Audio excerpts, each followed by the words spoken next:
Mike's Daily Podcast. Episode 1400 and something.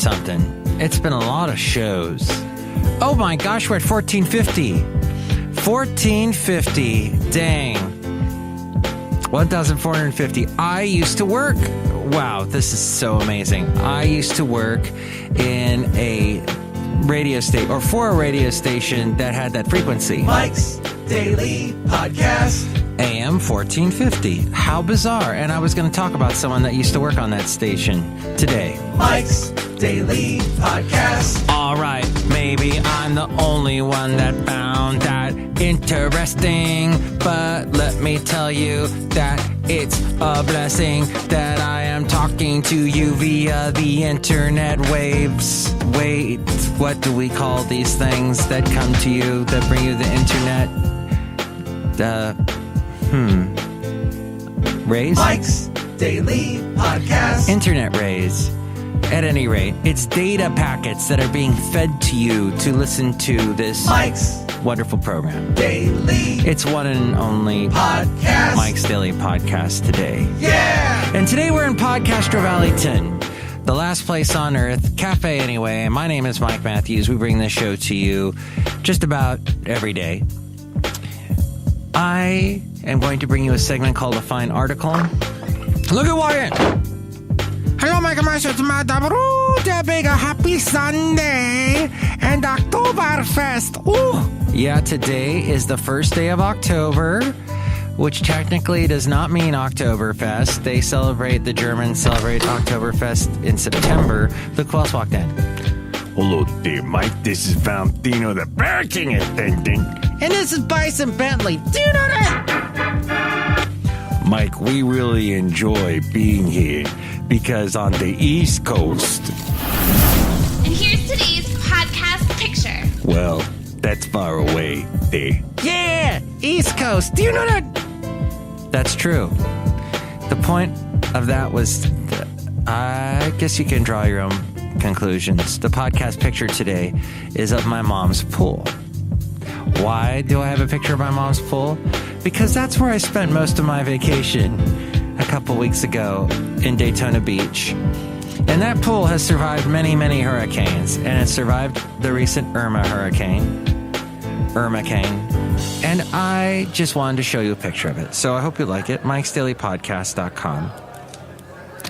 Now, I would like to just jump into this little thing. We were talking about 1450.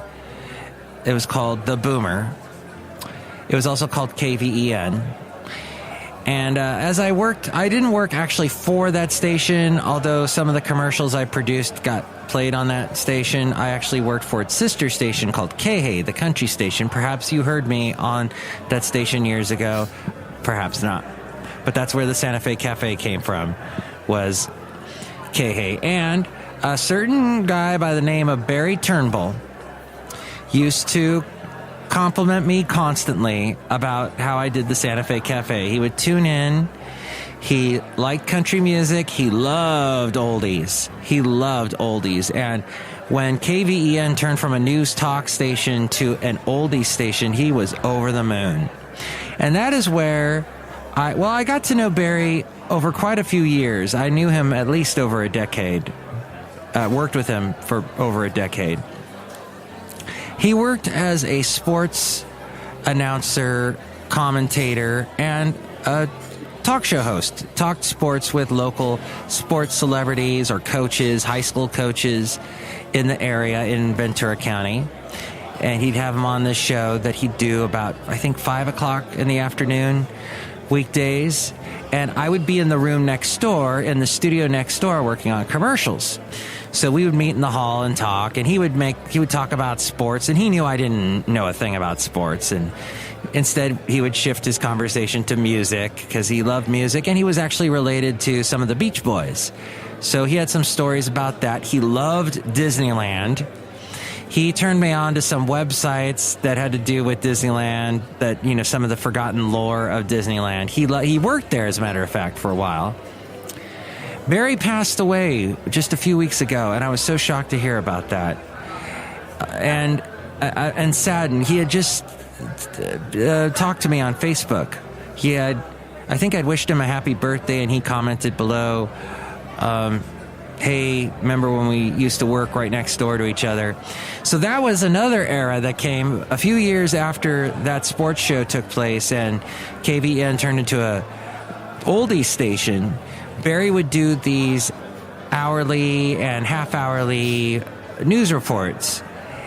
And he did it from the studio that was right next to the studio that I was. This time, though, we had a window that we could see each other through that connected the two studios, and there'd be a song on, and he'd get up and he'd start dancing in the studio, and then he'd wave at me and he'd be like pointing up in the air at the speakers saying, hey, because he knew I couldn't hear it in my room. So then there was a button on the board that I could hit, and I would hear what song he was playing. You know, it'd be like Louie Louie, or the Four Tops, or the Box Tops, or the Some Tops, some sort of Tops band that was Top of the Pops performing.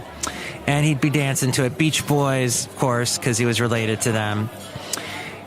And we had a lot of conversations, and Barry was not stingy with the compliments. He would always give me compliments. When I started dating what would become my ex-wife, he, would she would stop by and he would talk to her, and he, just the nicest guy. And it's so sad to hear of his passing. Especially, too, and that's the strange thing about Facebook, is that we spoke on Facebook very recently. And that was the last time I talked to him. But anyway, very sad news about that. I've lost quite a few people from that era of radio. Matt Cooper, who was very, very young, passed away just a few years back. And he actually was a podcaster, had a podcast called Pod Zeppelin. And he gave me some tips when I was starting to podcast that were very helpful. And we saw each other every day for a while. And he taught me a lot about the producing side of audio and how to do cool things that before I had no concept of. And he was younger than me, and he just was a really smart, creative guy. There was a guy named Alan J., who we lost quite a while ago, but I used to talk to him, see him every night. And then Lee Marshall, who was the voice of Tony the Tiger, and who was just the nicest guy, was in charge of that oldie station. And he would give me tips about, he would hear Santa Fe Cafe, and he would tell me things like, as a voiceover artist, which he was, he would say, hey, those characters that you create, those are gold. That's great. You can do an impression of this guy, this guy, this guy. But, the people that you make up, not the celebrities you do the impression of, those are the ones that are gold. So thinking about radio people that we've lost. And then also someone that, and this is the last bit, I wanted to mention Monty Hall, who passed away, but there was someone who was not famous, but had many, many friends and loved ones. And he passed away earlier this year, Tony Abuelos. And I didn't see him a lot. I didn't work with him. I'd see him every couple of months. And I only got to know him about 5 years ago. But he passed away much too young, and just the nicest guy. And it was so funny because he was Hispanic, and he was at a graduation at Berkeley because his niece graduated from there, the niece Ariel, who you hear say, here's today's podcast picture, and who comes on at the end of the podcast, and who actually lived with my wife and I for a couple of years back when I was married. And when she graduated from Berkeley, Tony was there, and Tony was sitting next to me. We were here in the stands in Berkeley watching it, and Steve Wozniak got up and gave the keynote speech. And Tony, who I had no concept, was a total conservative. And he goes, oh, Steve Wozniak, he's such a freaking liberal. And it was funny because he was Hispanic and, totally was disgusted by illegal immigrants who came to the U.S. and all that.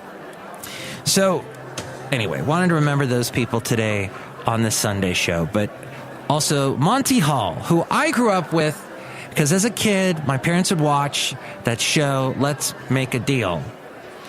And Mark Davis, who I work with in radio, wrote the following on Facebook. I thought I would quote him. We lost an American original today. This is actually yesterday. Monty Hall passed away at the age of 96. Wow. Let's Make a Deal is a show that still makes me laugh and smile to this day. We got to see a little bit of all of us on that show. And we always cheered him on and tried to choose the right door or box Carol Merrill was standing in front of. You could become any character on that show and no one cared. Thanks for the memories, Monty Hall. You'll be killing them in heaven throughout the ages. R.I.P. You know, what? Let's Make a Deal, people, the contestants on the show, the audience members, everybody was dressed up in a costume. And this show, I think, was a daily show. And Monty Hall just totally rolled. I mean, these were not scripted shows, and he would just, anything would pop into his head. And it was some great improv back in the 70s to watch on television. So Monty Hall passed away. That's who that is, if you didn't know who Monty Hall was. And some other interesting people that I have met throughout the ages. Okay. Will Shortz is still alive. Will Shortz puts together the New York Times crossword puzzle, and he is on NPR on the Sunday morning show of the Weekend Edition show with Lourdes Garcia Navarro, and he will do a puzzle. And what's fascinating is it's over the radio, so you don't see any of this. You're hearing it and then making a mental image, kind of like what I do with this show, with the sound effects and whatnot. But what he does is, and I'm so hooked on this now, even though I'm not the biggest fan of puzzle games and whatnot, but my gosh, he does these things that he leaves when his segment is done. His segment lasts about 5 minutes, and they'll grab someone who answered the question from the week before, and then they'll do like a contest on the air. Like today's was celebrities whose first name is also a city. And he would say, like, drop a hint, and it would be Austin Powers. And Austin, of course, Austin, Texas. Or Olympia Dukakis, Olympia, the capital of Washington, and on. So, but today, so he leaves the segment with a bizarre puzzle, and it's always something. Think of a phrase that's popular in today's society. Then take the last letter, swap it with the first letter, then add and subtract a letter, then flip those letters across, and then upside down, go backwards, spin around in one, then bury it in the backyard, and then come back 3 weeks from now and tell me what you... It's always something so complicated. But I love Will Shortz. And I love the smell of fall in the air as I segue all over the place on my Segway, which I do not have a Segway. But, you know, Segways are now those things that you see in famous towns with lots of landmarks. San Francisco, for example, you see a bunch of people with their helmets on Segways. It's all part of the Segway tours. So you can be as fat as you want and never have to take a step. Which, believe me, now I'm kind of wishing I had a Segway, because my right foot has been hurting me for the past couple of weeks. It's like that little section of the foot connected to your ankle. That little, not the ankle, but like below the ankle. That area is hurting me lately. So I'm taking some glucosamine. But if this doesn't go away, I am thinking too I might need to buy some new shoes. That's just a thought process. Speaking of shoes, Jennifer Hudson, someone threw a shoe at her in a concert she was doing yesterday or the day before, and she says she takes it as a compliment, because apparently that's what she did on The Voice. That she was a judge, she threw a shoe at someone. Boy, The Voice sure is churning out the pop artists, isn't it? You can't turn on the radio any time of day. You're hearing people that won on The Voice. That's me being facetious. You never hear anyone that won on The Voice, ever. But sometimes American Idol. All right, and one other thing I wanted to point out, as the smell of fall overwhelms us, overtakes us all, and it smells so nice. Trader Joe's sent out their... Now, I live in California. I live in a part of California where there's a Trader Joe's There's like within an easy drive, I can get to like 3 or 4 Trader Joe's. Whereas back in the day when I lived in Huntsville, Alabama, I'd have to drive an hour and a half north to Nashville to get to a Trader Joe's. And that was only after I'd lived there for a year and a half. But Trader Joe's sends out this thing called the mailer, the Fearless Mailer, or the Fearless something or other. And they wrote something here in their description of organic blackstrap molasses, which is, by the way, the sexiest name I've ever heard. I don't know what this thing is, blackstrap molasses. I know it's some unpurified form of molasses, but just the name itself is so sexy. And in fact, you can hear a song that was inspired by the name by Angelina. Oh, what the hell is her name? Angela. Anyway, it's somebody I interviewed. Cafe Anyway. Burger Master. On Mike's Daily Podcast. And you can find that at Mike'sDailyPodcast.com under the interviews section. Interviews A through M, I think it is. I alphabetized by the first name. And she did a song called Blackstrap Molasses that you can hear at Mike'sDailyPodcast.com. Also at Mike'sDailyPodcast.com, you can help us out through the Amazon link. Buy whatever it is you're going to buy, and that helps us out. There's also a PayPal link there, too. You'll become an inglorious Mike's Daily Podcaster and get a special greeting from all the Cafe Anyway characters, which I have to be honest with you. I'm feeling a little weird with Valentino and Bison Bentley these days.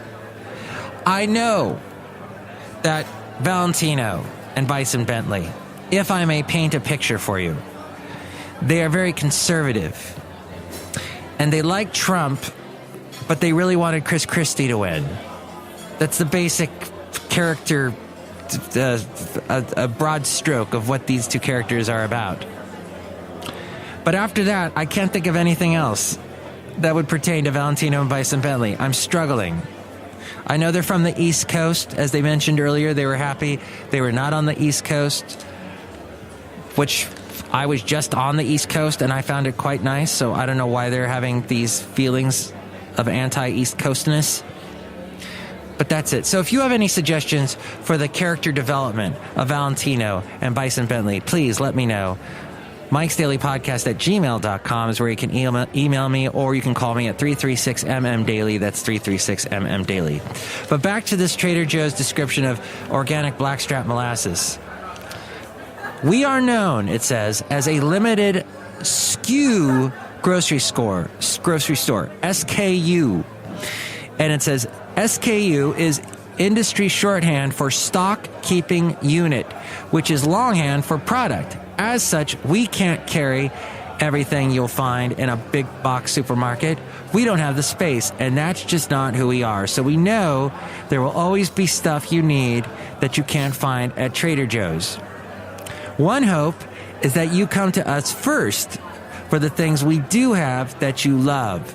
I'm trying to put the stuff in italics, the italicized words. I'm trying to give them a certain accent that I don't think is quite being conveyed through this audio podcast, but maybe you're getting it. With all this as the backstory, it's also important to remember that when a great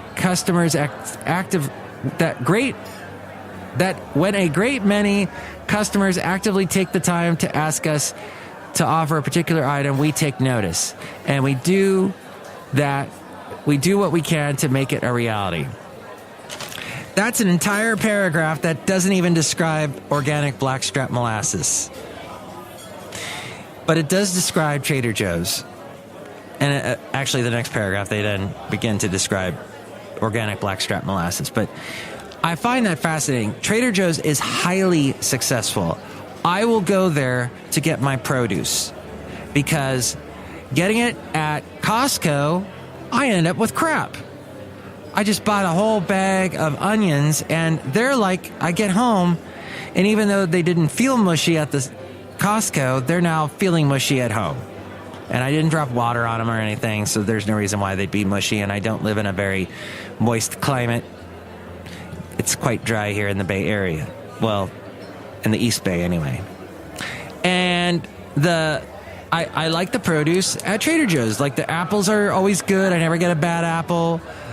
Like I get bad apples at Costco all the time and other places. So, Trader Joe's, that description that they just gave in that paragraph I think is very important to bring up right now in our economy today, because Trader Joe's does very well, as does their one of the stores that they are partnered with, Aldi's, which they've been in America for a while. They're huge in Germany, and there's another store from Germany that just began their grand opening somewhere not here in California, but that's also going to be a new chain following this similar model where people go into Trader Joe's, and basically the whole plan is you can walk up one aisle and get basically everything you need and then leave.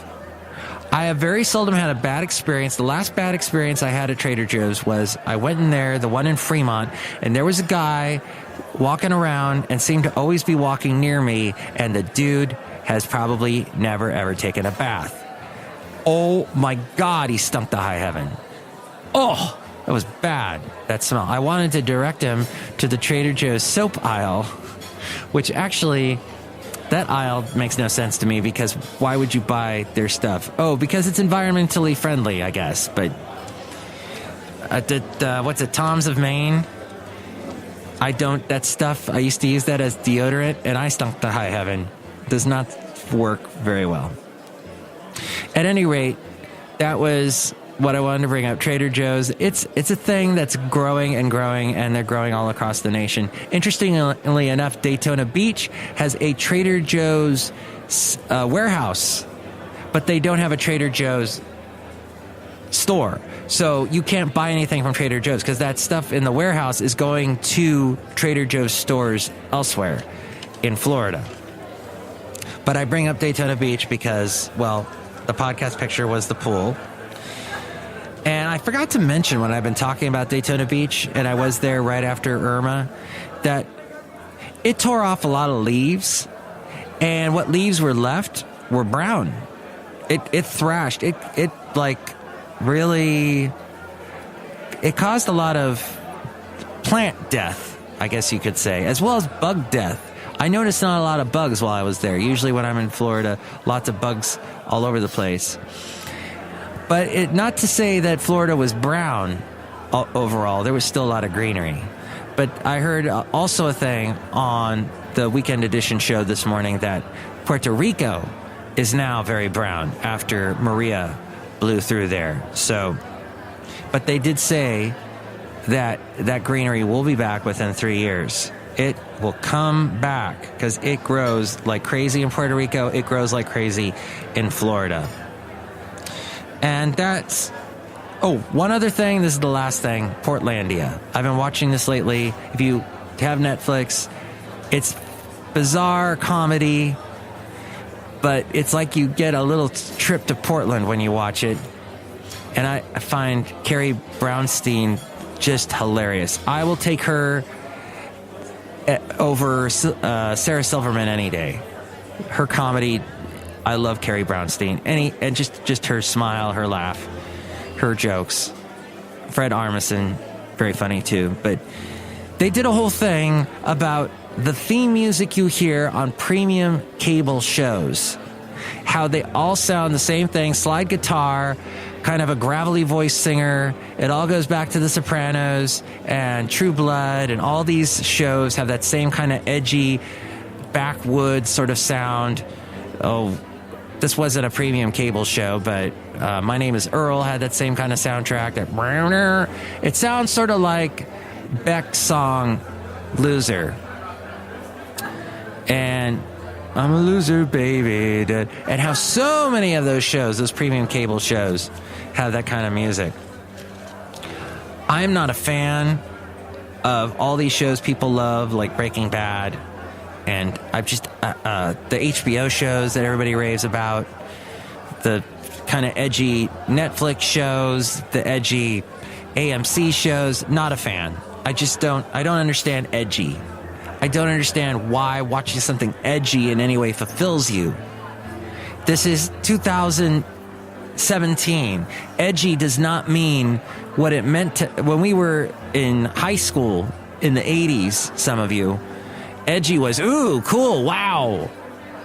Oh, you got to see this comedy, this movie, it's edgy. You got to watch HBO because it's edgy. It's like, who cares now? But people, so they dropped the F-bomb a bunch. Who cares? I don't get it. I get fulfilled from information and news and things I didn't know, which we're going to try to get to a little bit of that right now on the segment called A Fine Article.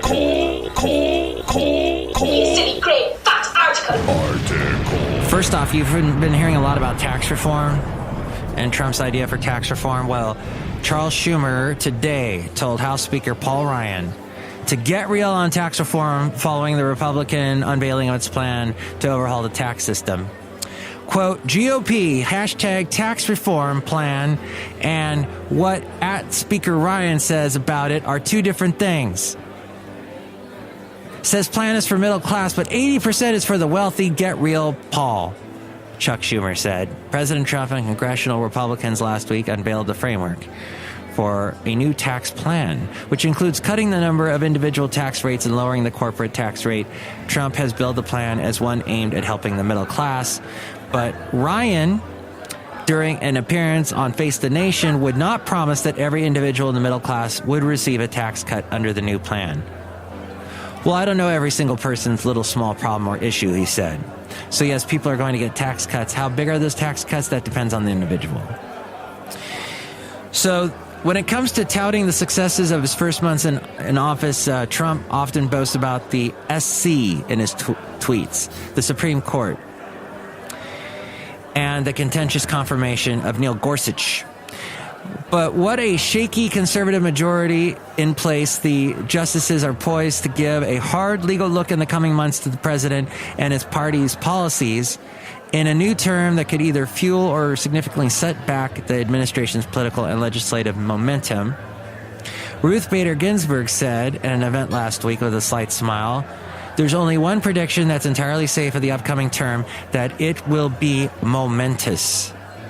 The prospect of a resignation or two adds an extra layer of drama and unpredictability surrounding the session, and it kicks off tomorrow. It will begin its work with a full bench and a full plate of hot-button cases, including Trump's executive order on an earlier version of his so-called travel ban. Speaking of Trump, he said today that he told the top U.S. diplomat, Rex Tillerson, not to waste his time trying to negotiate with Kim Jong-un. I told Rex Tillerson, our wonderful Secretary of State, that he is wasting his time trying to negotiate with Little Rocket Man, as he likes to call him. And he called him during that UN speech he gave recently. Trump's comments came the day after Tillerson disclosed that the U.S. was directly communicating with North Korea on its nuclear and missile programs, but that Pyongyang had no interest in dialogue. Save your energy, Rex. We'll do what has to be done, Trump said. Tillerson said during a trip to China yesterday that the U.S. had multiple direct channels of communication with Pyongyang, the first such disclosure from the Trump administration, and that it was probing North Korea to see whether it is interested in dialogue. Tillerson actually expressed hope for reducing tensions in North Korea, which is fast advancing toward its goal of developing a nuclear-tipped missile capable of hitting the U.S. mainland. There was talk that they were moving their missiles. So let's see. Donald Trump also said today he scoffed at politically motivated ingrates who had questioned his administration's commitment to rebuilding Puerto Rico after a pulverizing hurricane, and said the federal government had done a great job with the almost impossible situation. The tweets from a president ensconced in his New Jersey golf club for the weekend. And San Juan Mayor Carmen Yulin Cruz, who is lovely, by the way. I don't know if you've seen pictures of her. Very, very attractive. She accused the Trump administration of killing us with the inefficiency after the storm. She begged the president, who is set to visit Puerto Rico Tuesday, to make sure somebody is in charge that is up to the task of saving lives and appealing for help to save us from dying. She said Sunday that there's only one goal, and that it's saving lives, adding that all she did was ask for help. As we go outside a cafe anyway, where we bring you Mike's Daily Podcast somewhere in Podcaster Valley. I know the good heart of the American people, and I know that when a Mayday sound goes off, they come to the rescue, she said in a television interview. Speaking of disasters, a flotilla of boats was headed to the Pacific island of Vanuatu today as efforts got underway to evacuate all 11,000 residents because of an erupting volcano. Globs of lava were seen flying as far as 300 feet every few seconds. The eruption has polluted water sources on the island, leaving thousands in need of safe water. The Madame volcano began rumbling in September. And then finally, as we zip through these last stories here, there was someone that pulled a gun on to help evacuate a nursing home in Texas, Lake Arthur Place Nursing Home. His team of volunteers, they're called the Cajun Navy. They showed up to rescue people. He said that the nursing home's administrator, Jeff Rosetta, got in his way. They, I guess, got physical. Not in the way that maybe you are going to be getting physical with someone tonight on a Sunday night. I don't know. Maybe it gets romantic at your place. If it does, good for you. No. And then actually pulled a gun at one point to help evacuate the nursing home. Mark Zuckerberg said he regretted dismissing concerns about the Facebook's role in influencing the U.S. presidential race. His latest acknowledgement that misinformation on the platform has affected elections.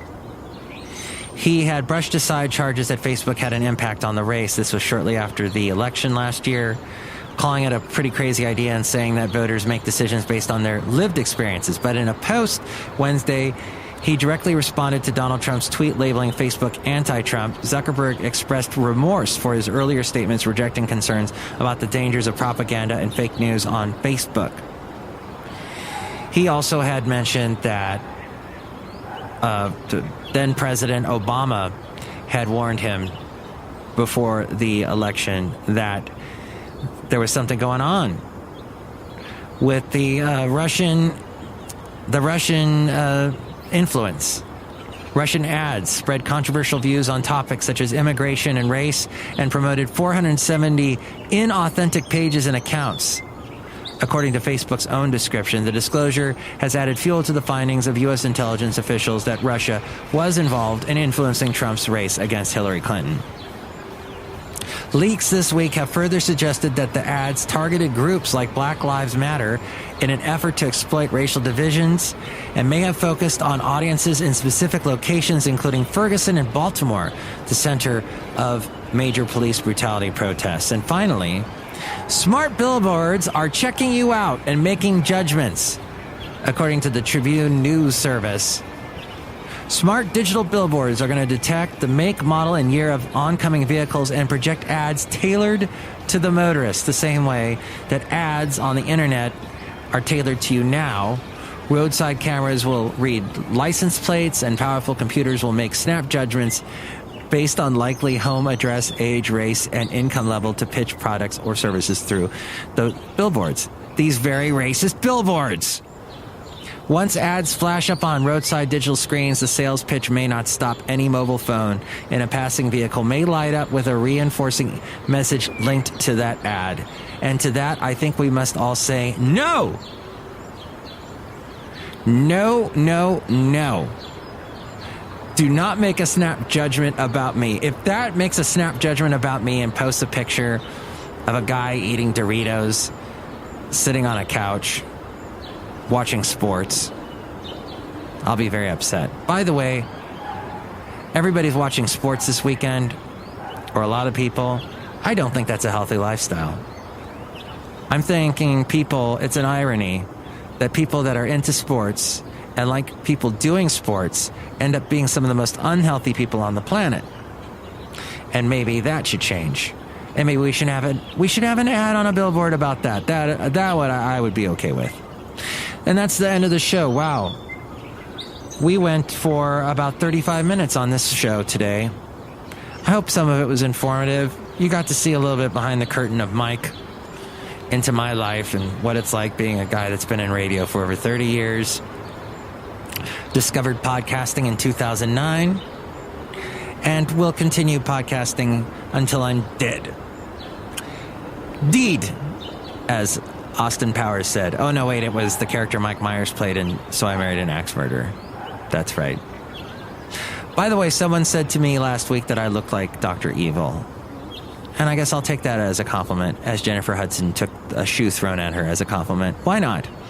Next show, it is going to be some more developed characters that you have heard on the show before. Chely Shoehart, Floyd the Floorman, and John Deere the Engineer. And if you'd like to comment, you can call me 336-MM-DAILY. That's 336-MM-DAILY. Talk to you soon. Mike's Daily Podcast is written and produced and performed by Mike Matthews. His podcast is super easy to find. Download or listen to his show and read his blog at MIKEs-DAILY-PODCAST.com. Email Mike now at MIKEs-DAILY-PODCAST@gmail.com. See you tomorrow. Bye!